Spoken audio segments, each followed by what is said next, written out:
Jangan kita pandang, anggap orang yang ada dekat dengan kita itu di bawah kita,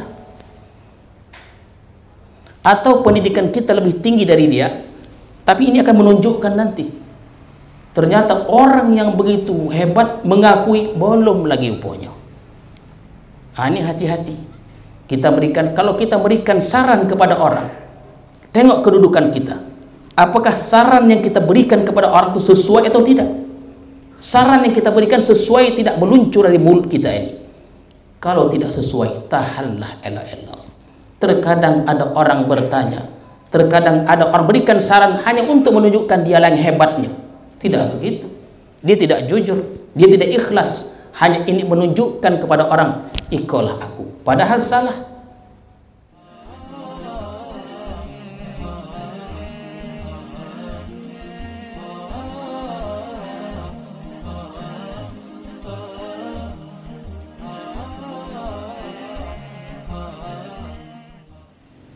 Bismillahirrahmanirrahim.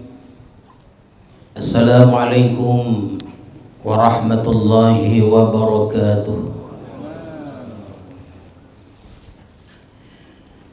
Alhamdulillah, alhamdulillahi rabbil alamin, wassalatu wassalamu ala sayyidil awwalin wal akhirin, sayyidina wa maulana Muhammadin wa ala alihi wa sahbihi ajma'in, amma ba'du.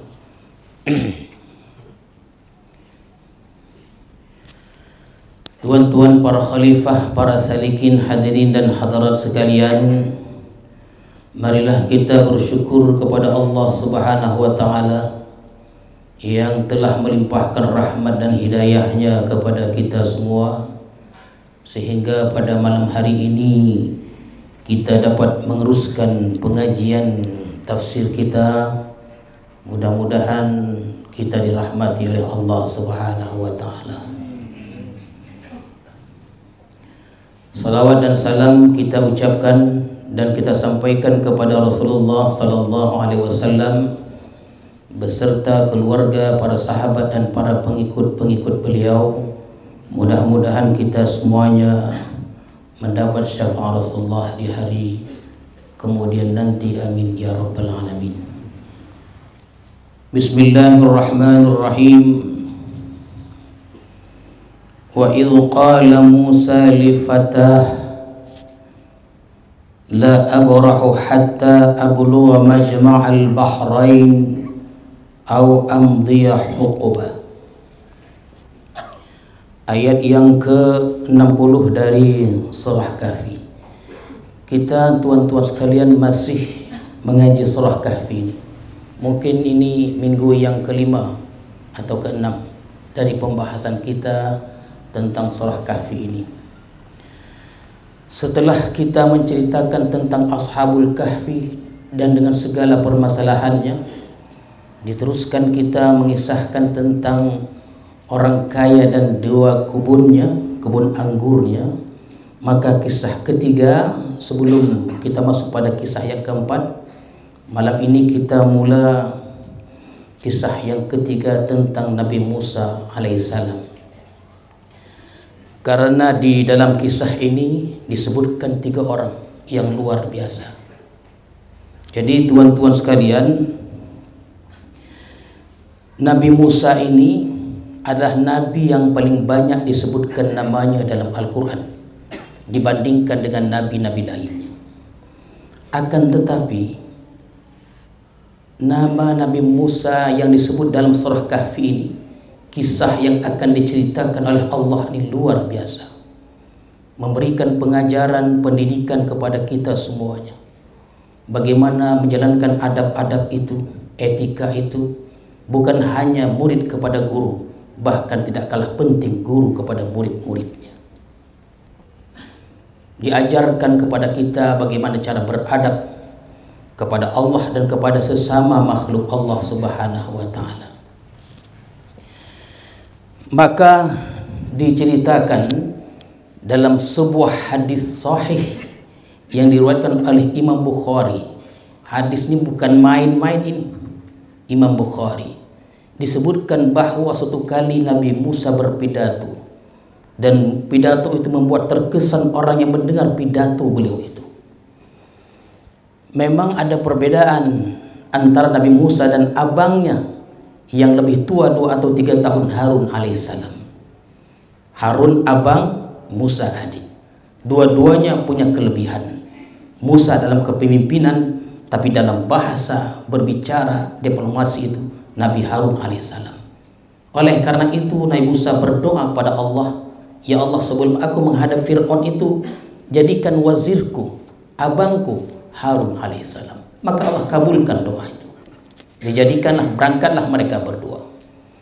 Tapi tuan-tuan sekalian, pada suatu hari ini berpidatulah Musa, tahapolah isi pidatonya itu. Tapi membuat orang terkesan, terkesima dengan pidato yang luar biasa. Maka bertanyalah salah seorang dari Bani Israel itu kepada Musa alaihissalam, kalau begitu, adakah orang yang lebih pandai dari engkau, wahai Musa? Begitu pertanyaannya. Musa menjawab, tak ada, akulah paling pandai. Tuan-tuan sekalian, memang kalau dikaji secara teliti, jawaban itu tidaklah sombong, karena memang betul Nabi Musa itu yang pandai.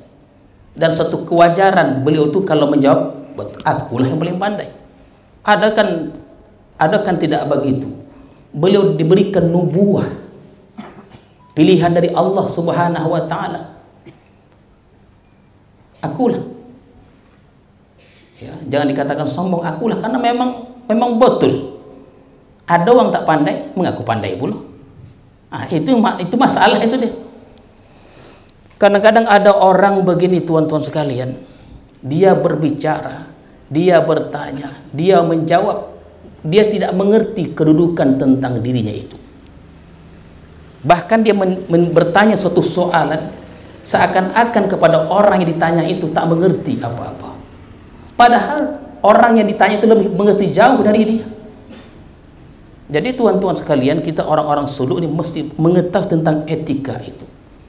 Jangan kita pandang, anggap orang yang ada dekat dengan kita itu di bawah kita,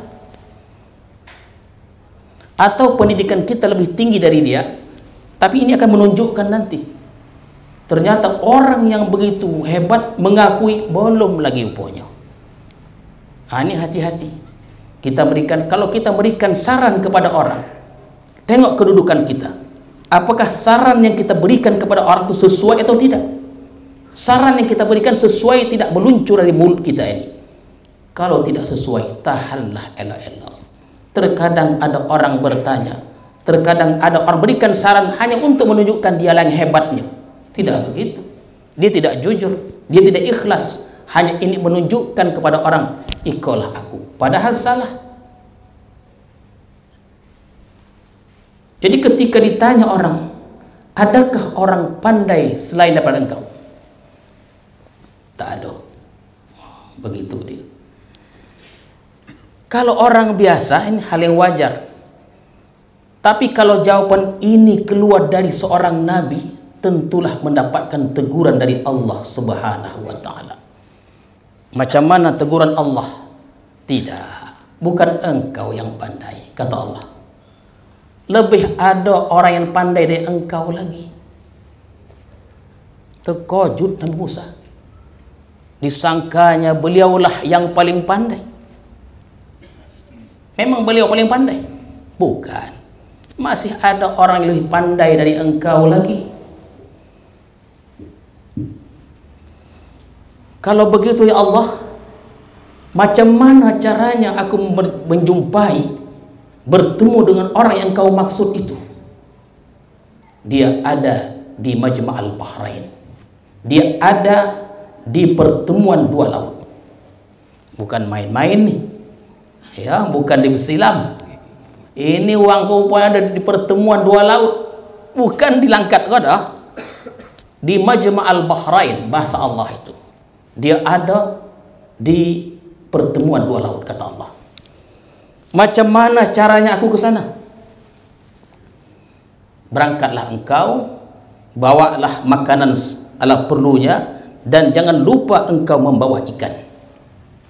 Dalam riwayat itu ada yang mengatakan ikan masin.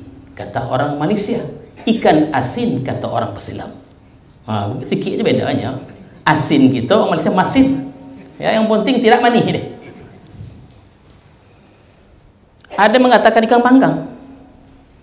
Bahkan ada yang mengatakan ikan hidup dibawa dalam semacam plastik begitu, ada isi air.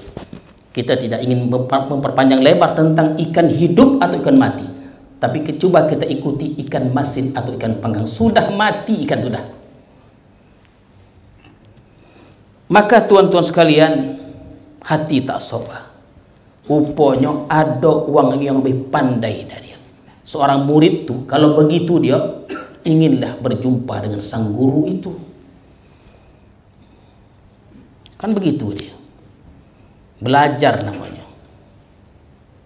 Maka berangkatlah Nabi Musa dengan bahasanya itu orang mudanya atau khadamnya atau pelayannya atau lebih sesuai bersama muridnya. Tuan-tuan sekalian, muridnya itu cukup terkenal, yang kelak beliaulah dikatakan beliau khalifah pertama Nabi Musa, dan beliaulah meneruskan perjuangan dakwah Nabi Musa, bernama Yusha bin Nun. Berangkatlah menuju tempat ini masuk. Ika berangkat kau bukan mudah dia. Jadi berangkatlah Nabi Musa dan Yusha bin Nun. Mungkin sudah berhari-hari berjalan. Di tengah perjalanan berkatalah Nabi Musa kepada muridnya tadi. Ayatnya yang saya baca tadi. Wa idh qala Musa li fatahu, dan ingatlah ketika Musa berkata kepada Fatah. Fatah itu Fatah itu artinya orang muda. Ya. Li fatahu, Allah menyebutkan Fatahu. Begitulah hormatnya seorang guru memanggil muridnya. Muridnya pun ada penghormatan dalam panggilan. Fatah itu dia artinya orang muda. Yang arti disikau sebetulnya adalah khadam, pelayan. Anas bin Malik 8 tahun menjadi khadam Rasulullah, dipanggil dengan Fatah. Kalau perempuan Fatah. Begitu tuan-tuan sekalian. Fatah manggilnya. Orang muda. Ya, atau murid. Ya, murid ya. Li Fatah. Berkata Musa kepada muridnya, begitulah ya. La abrahu hatta ablugha majma'al bahraini au amdiya huquba. Aku tidak akan berhenti nak mencari guru tadi itu. Setelah berjalan jauh, mungkin ditengoknya murid sudah nampak litaknya, berkatalah dia, aku tidak akan berhenti sehingga aku sampai ke Majma'al Bainima, Majma'al Bahraini, pertemuan dua laut. Au amdiyah huquba, atau aku berjalan bertahun-tahun. Kalau belum sampai juga Majma'al Bahraini, aku sanggup berjalan bertahun-tahun, kata Nabi Musa, hanya untuk berjumpa dengan seorang guru yang belum pernah ditemui itu. Hanya dengar kabar dari Allah, belum. Bukan engkau, ada orang yang lebih pandai dari engkau lagi. Berjalanlah terus mereka, tuan-tuan sekalian. Mereka berdua ini. Falamma balagha majma'a bainihima, maka tatkala atau ketika mereka berdua itu sudah sampai kepada pertemuan dua laut itu, yang kata sebahagian riwayat, banyak perdebatan di sini, kita ambillah satu pendapat antara Teluk Suez dan Aqabah di Laut Merah, karena disinilah berkeliarannya Bani Israel setelah mereka keluar dari negeri Mesir itu, termasuk dataran Sinai itu di kawasan itu katanya.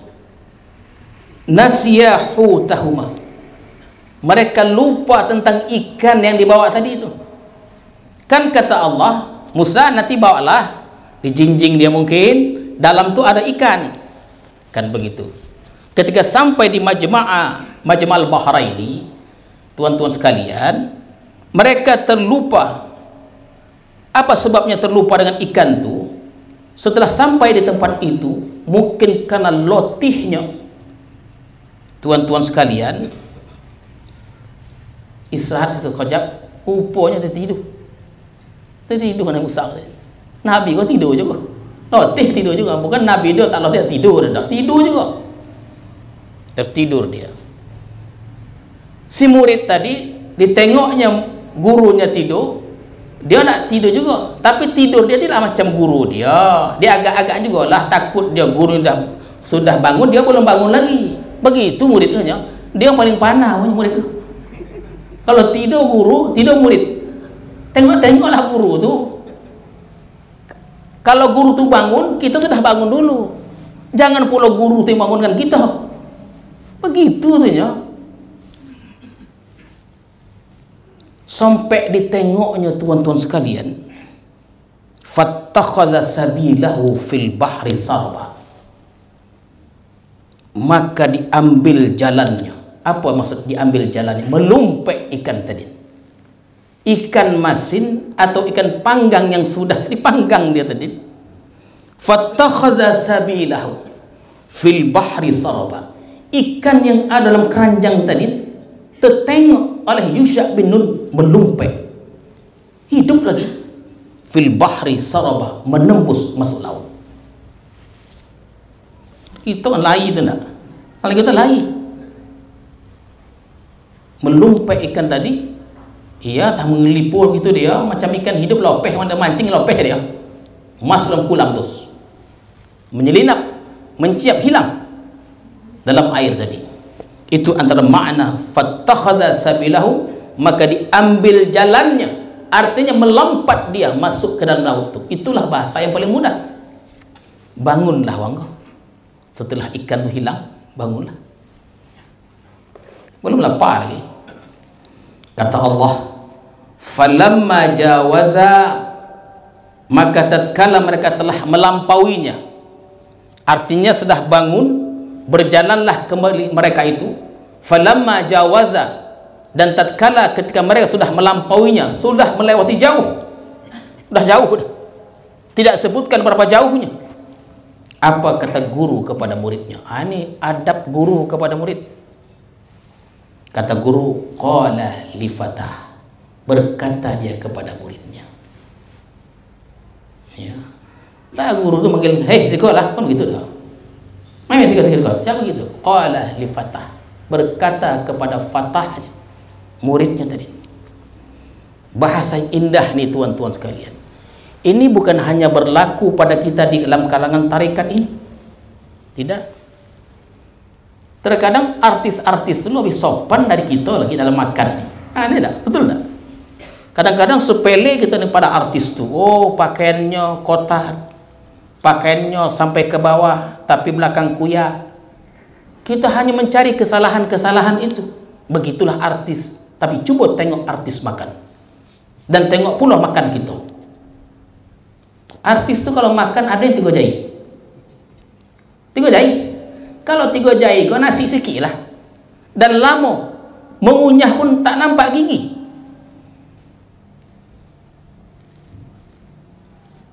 Begitu artis, ada makan 3 jari dia. Kita mana bisa 3 jari itu? Kadang di bawah jari supaya copek habisnya. Tengok, ada pula kelebihan artis nih. Walaupun dia kurang ibadahnya, tapi pada sisi lain hamba Allah ini ada kelebihan-kelebihan. Ada orang sosialisasi tinggi dia. Dia sangat perhatian kepada masyarakat, luar biasa. Ibadahnya kurang pula. Sebaliknya ada orang ibadahnya hebat, mungkin sebaliknya juga macam tadi. Masing-masing punya kelebihan. Oleh karena itu, tak boleh kita mengasah lebih hebat dari orang lain, siapapun orang itu. Apa kata guru tadi, tuan-tuan sekalian? Qala li fatah, atina ghada'ana laqad laqina min safarina hadza nasaba. Kan bawa makanan tuh yang ada ikannya.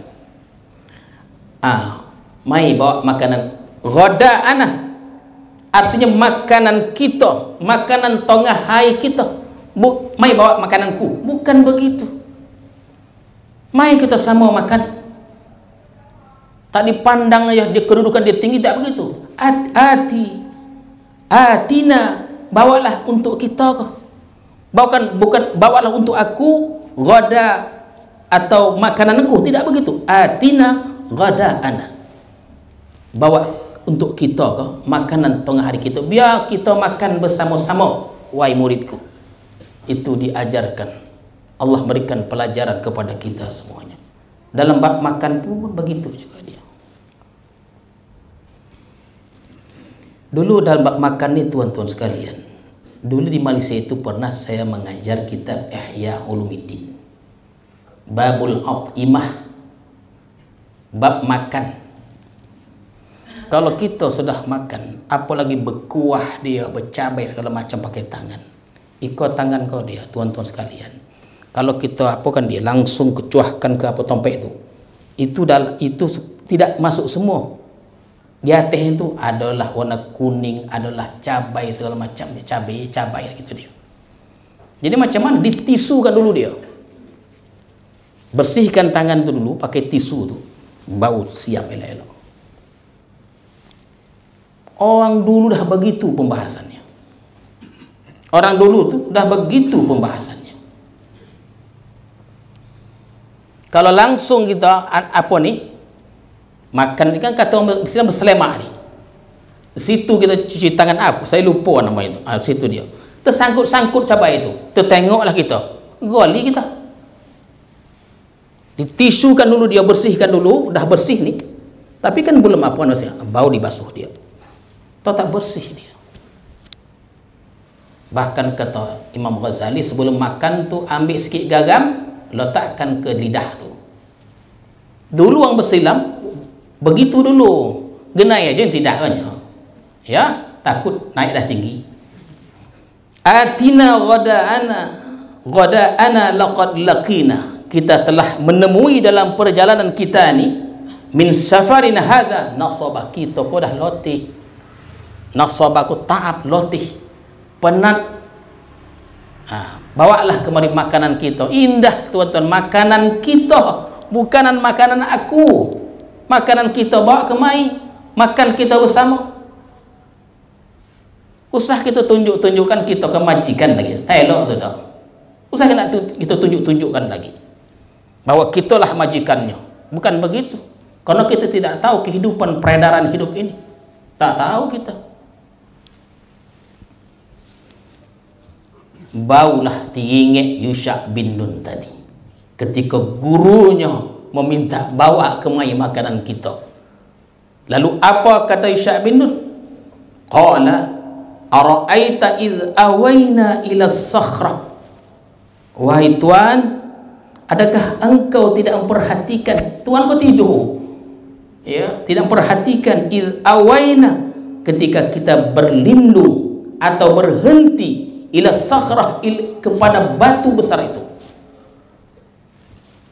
Fa inni nasitul hud, aku terlupa tentang ikan tu, kata dia.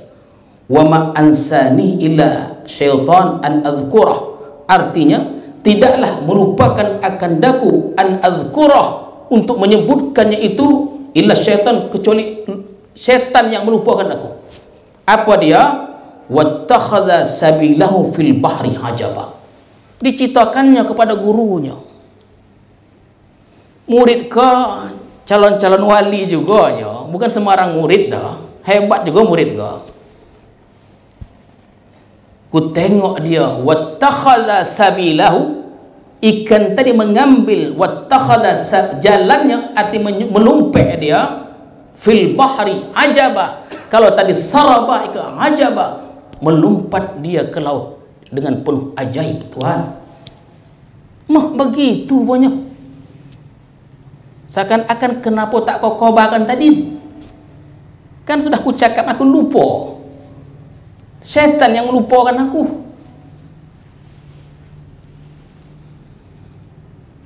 Qala dzalika ma kunna nabgh. itulah yang kita hendak tu. Kan begitu dia. Berkata Musa, itulah yang kita kehendaki. Di tempat itulah beliau tu. Fartadda ala asarihima qasasa, maka kembalilah mereka berdua ke belakang tempat mereka berhenti tadi, mengikuti jejak jalan balik tadi tu. Jejak tu, bokeh tu masih ada lagi. Dengan itulah mereka menelusuri jalan tadi tu. Berapa lama? Bukan itulah pembahasannya. Ya, berapa lama dia, bukan itu pembahasannya. Fawajada, sampai di tempat tu tuan-tuan sekalian, fawajada abdan, maka mereka mendapati atau berjumpa abdan, seorang hamba, min ibadina, dari hamba-hamba kami, atainahu rahmah, yang kami berikan kepadanya rahmah, min indina, dari sisi kami, kata Tuhan, wa 'allamnahu min ladunna ilma, dan kami berikan langsung kepadanya ilmu dari kami. Kami berikan ilmu langsung dari kami. Jadi tuan-tuan sekalian, disitulah jumpanya. Di sini disebutkan fawajada abdan. Sebahagian mufassir mereka lebih suka dengan keghaiban tentang abdan itu. Tapi oleh mufassir yang lain, tak seronok, tak sedap kalau tak ada namanya. Ketika kita menceritakan suatu cerita, tak ada namanya, wang surya. Ada mufassir seperti Said Qutb, beliau lebih suka dengan keghaiban, tak perlu nama, yang penting abdan, seorang hamba. Tapi pada penafsir yang lain tak sedap, dicarilah siapa abdan itu, maka ditemukanlah namanya Khidir. Abdan kok tak ada namanya di Khidir dalam Quran. Yang ada abdan, bukan Khidir. Dan Khidir kok pula bukan nama, itu gelar. Gelar, tuan-tuan sekalian. Namanya sebetulnya Balia atau Balian bin Malkan. Itulah. Itu dalam Rijalul Ghaib ada disebut itu. Usah diamalkan itu lagi. Ya. Orang dulu paling goma mengamalkan Rijalul Ghaib. Maka sebagian pendapat mengatakan bahwa Khidir ini nabi. Kenapa ada kelebihannya? Apa di antara kelebihan Khidir yang tidak disebutkan nama sini, hanya abdan? Beliau bisa mengubah alam. Alam tu bisa diubahnya. Macam mana? Asal duduk beliau tu di tempat yang koing hijau tempat itu, maka disebutlah Khidir. Khidir ke hijau. Itu kalau cita-cita orang dulu nah. Kedong aja, usah dibayang-bayangkan lagi. Ada satu amalan katanya Rijalul Ghaib. Bukan tanggung. Nama amal Rijalul Ghaib. Kalau diamalkan betul-betul dengan kaifiat tertentu, waktu tertentu, itu katanya bisa hijau sekeliling kita tuh, walau tengah malam. Ya, kecito aja. Sedih cai-cai itu lagi. Ya, usah dicari-cari, Rijalul Ghaib namanya. Karena di situ disebutkan nama Khidir nih. Itulah makna fawajada abdan. Beliau ini katanya berumur panjang, Khidir. Tuan-tuan sekalian, uang dulu, ini dia. Apa tanda-tandanya? Tanda-tandanya Khidir kok tangannya kok soju, lembut. Dia selalu di sungai. Ya. Ikan selalu ke sungai, hati-hati juga. Nampak orang tua dia lembut, dia kadang-kadang menyamar dia. Itu Khidir, osah Khidir tu. Ada dua pendapat. Pendapat pertama mengatakan Khidir sudah tak ada dengan dalil-dalil yang hebat. Pendapat yang kedua mengatakan Khidir masih ada. Dan kita tidak ingin berdebat dalam hal ini. Ya. Kita tidak ingin berdebat hidupkah atau matikah. Yang penting sepakat semua ulama Khidir pernah hidup. Ya, Khidir pernah hidup. Tangannya lembut. Nanti kalau ada tak sedekah tiba ada dia, hati-hati kalau tak dikasih. Kasih. Papo nanti gila. Ya kasihlah. Walaupun begitu Tuhan, Khidir atau tak Khidir kasih juga lah. Ayat ini luar biasa tuan-tuan. Tidaklah kita tafsir secara detail ini. Kata Allah, fawajada 'abdan min ibadina atainau rahmah. Kami berikan rahmat. Tuan-tuan sekalian, rahmat di sini dimaknai oleh ulama adalah ma'rifat. Kalau kita dapat Islam saja, kita rahmat yang luar biasa. Beriman kita, bertakwa kita, itu luar biasa. Apalagi kita mendapatkan makrifat, itu lebih luar biasa. Nikmat yang paling tinggi itu nikmat makrifat. Apa makrifat? Kenal dengan Tuhan, dekat dengan Tuhan. Orang yang kenal Tuhan, dekat Tuhan, kehidupannya berbeda dengan kehidupan kita ini. Tengoklah tuan-tuan, tak sama dia. Orang yang cinta Allah ni, dekat dengan Allah, kenal Allah, akan beda kehidupannya dengan kehidupan kita ini. Makrifat itulah yang Allah berikan kepada Khidir tu. Itulah yang Allah berikan kepada Khidir tu. Bukan hanya itu tuan-tuan sekalian. Bukan hanya dia kenal Allah, dekat dengan Allah, punya kehidupan yang berbeda dengan orang ramai makhluk Allah. Kata Allah pula dalam ayat ini, wa'allamnahu min ladunna ilma. Yang kata orang tasawuf, ilmu laduni. Itu dia. Ikhwan-ikhwan kita selain kita tak agama, mereka bahkan mencaci istilah laduni itu. Tak betul laduni itu katanya. Padahal Allah sudah sebutkan ilmu laduni. Maknanya, dan kami berikan dan kami ajarkan dia ilmu dari kami. Maksudnya laduni, ilmu laduni.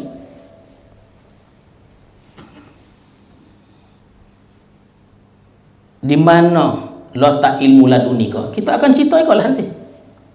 Di mana ma'rifatnya, sampainya ke tahap maqam ma'rifat dan memperolehi ilmu laduni tadi yang Allah berikan kepada Khidir, yang orang kata tak ada.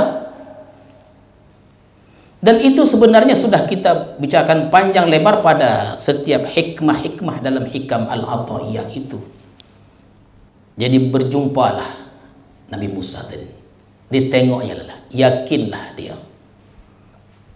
Kenapa Nabi Musa yakin? Dengan nubuat yang ada pada dirinya itu, dengan kematangan ilmu yang Allah berikan pada diri dia, timbullah keyakinan. Dan ini bukan mudah. Kalau kita belum tentu yakin lagi. Nabi Musa yakin, ini satu ilmu juga. Allah berikan nubuah pada dia, yakinlah dia bahwa inilah orang yang dimaksud Allah itu. Setelah yakin dia tuan-tuan, berkatalah Musa tadi. Berkata Musa kepada Khidir, kalau begitu mana Yusha bin Nun? Ini setelah ayat ini tak disebut lagi Yusha bin Nun.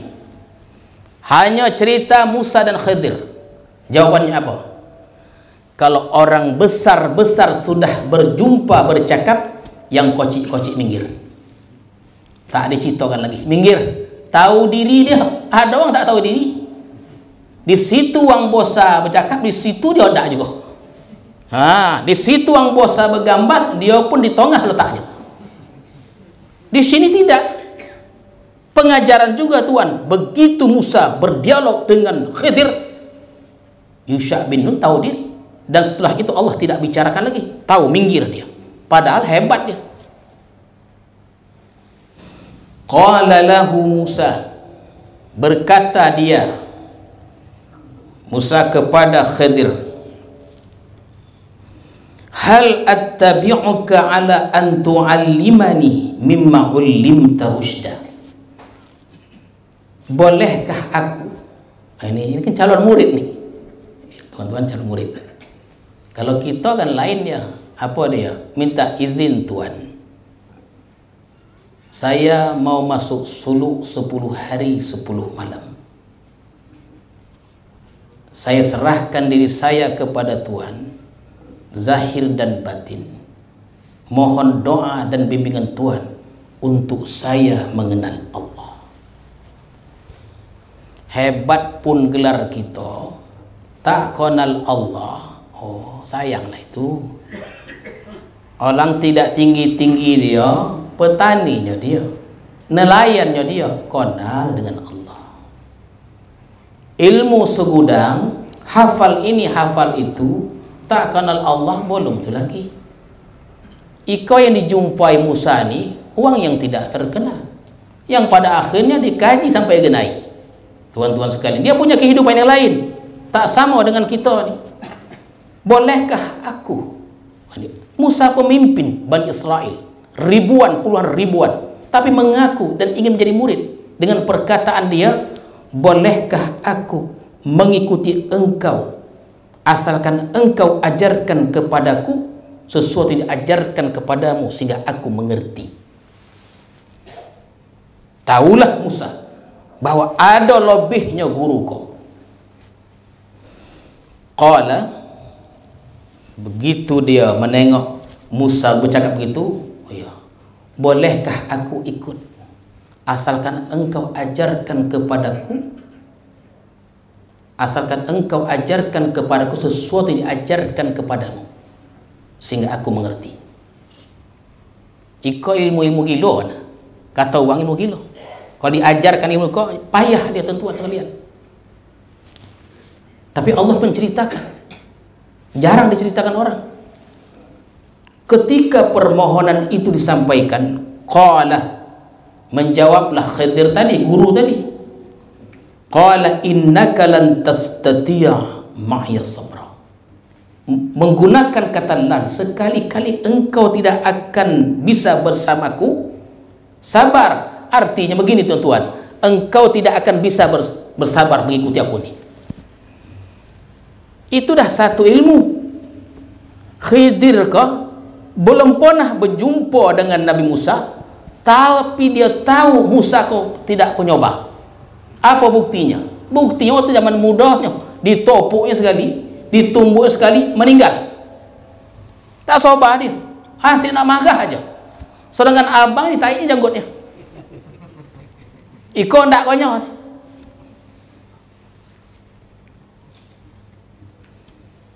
Ditumbuknya orang, ya ditumbuknya sekali tumbuk mati orang tu.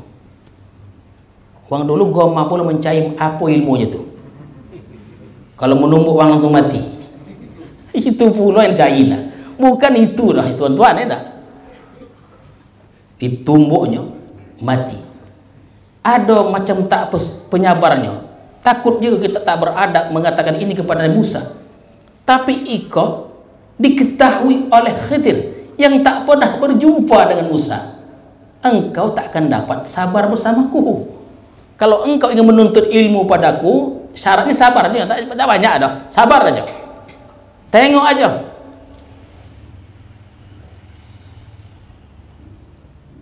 Dan sindiran yang luar biasa. Wa kaifa tasbiru ala ma lam tuhit bihi khubra. Dan bagaimana kalau engkau katakan bersabar, bagaimana engkau bisa bersabar sementara belum cukup ilmu pengetahuanmu tentang hal itu? Ngambang tuan. Bagaimana engkau bisa bersabar yang belum cukup ilmumu tentang hal itu?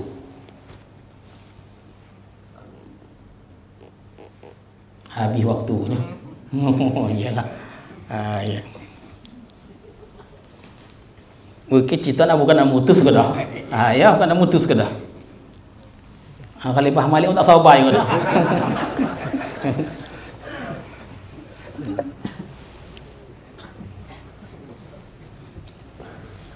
A'udzu billahi minasyaitonir rajim. Bismillahirrahmanirrahim.